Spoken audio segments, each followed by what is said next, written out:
New hood struts, oil change, and CCV parts.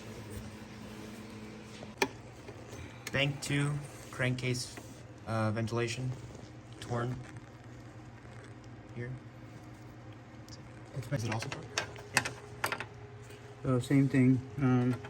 Just cut it off, and then you can see it's completely destroyed. So, all right. So these were bad.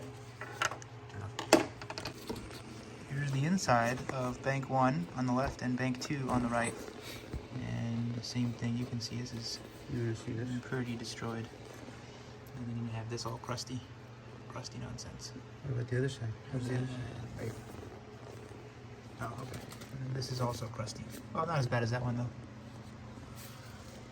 Okay, so the valve comes like this. Put it in like this. And then it's gonna go like that, so I'm gonna put it in.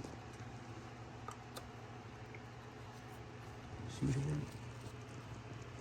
Now the other one was in really tight. This one, it's not gonna go in because the spring's pushing it, right? Yep.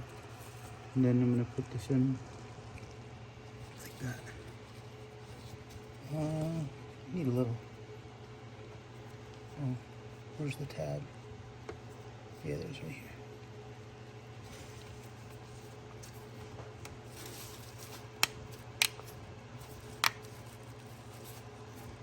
Okay, it's in.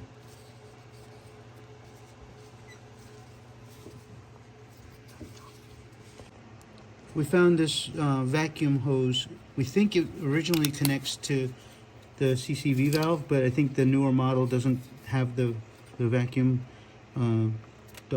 port for it. So this is usually when these get replaced with the updated model, they usually tell you to block this off. So this one doesn't look like it was blocked. So it might have been letting air in, so we're going to block that off.